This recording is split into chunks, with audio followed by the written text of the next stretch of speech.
More and more travelers are quickly finding out that their faces will soon replace passports and even state IDs. International airports around the world and even some here in the U.S. are rolling out facial recognition technology. RT's Sayeh Tavangar is joining us live from the Reagan National Airport with more on this story. Sayeh? That's right, Manila. Travelers are now facing a new reality across airports throughout the country, and their faces are now becoming their passport and boarding passes at airports. Ronald Reagan Washington National Airport, where I am right now, began debuting facial recognition technology last November that allows all departing international travelers board flights without any paper or digital documents. Facial recognition now is for international passengers at checked baggage drops, the TSA checkpoint right behind me, and boarding gates. Anywhere you would normally have to show your passport or driver's license. You just look into the camera, the system identifies you and knows where you're going, and so comes out your bag. Now, you don't need a boarding pass or passport at security. You just look into the camera and head to the body scanners, and at boarding, so you smile and get a receipt with your seat assignment. Now, airlines say that it's really about reducing friction and making things seamless and easy for customers. But passengers who want to opt out of the facial recognition system can by simply handling their passport to the gate agent like the old-fashioned way. Same goes if the computers fail to place your face after a scan.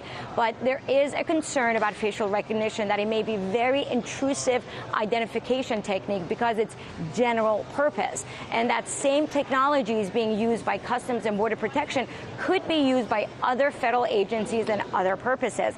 Customs Border, on the other hand, says airline use facial recognition isn't an expansion, only a better way to confirm who's on board and that it's not a surveillance program. It's basically just replacing manual checking that already goes on at airlines. Your face is only compared with those passengers on the same flight, making a search faster and reducing false matches. But some are worried that your picture on the facial recognition might also be used by ICE to look up your information in case you're undocumented.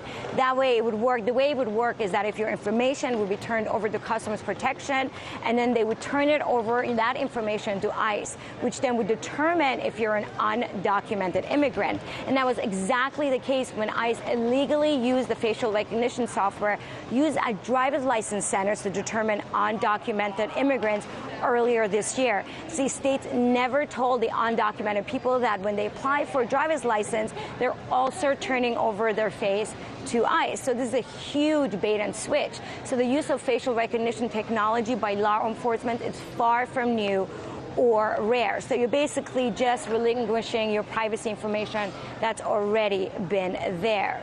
But the problem is that security at boarding means less gridlock, another factor, accuracy, which is what the airline is saying. Facial recognition, basically the facial recognition programs can fail, but the technology is more accurate than untrained agents eyeballing basic customers. Now, I've spoken to a TSA agent and told me that facial recognition technology actually caught an imposter earlier this year trying to enter the U.S. on a fake passport that may have passed at face value with humans. And so far, 15 major airports, including Washington Dulles International Airport, again where I am right now, have began testing facial screening passengers arriving to the U.S., while 14 airports use the same facial comparison technology on passengers leaving the U.S. Manila, back to you. Hey YouTube, thanks for checking out our channel. We hope you enjoyed the video. We have tons of content for you just like this. For more of RT America's one-of-a-kind news and analysis, be sure to subscribe and never stop questioning more.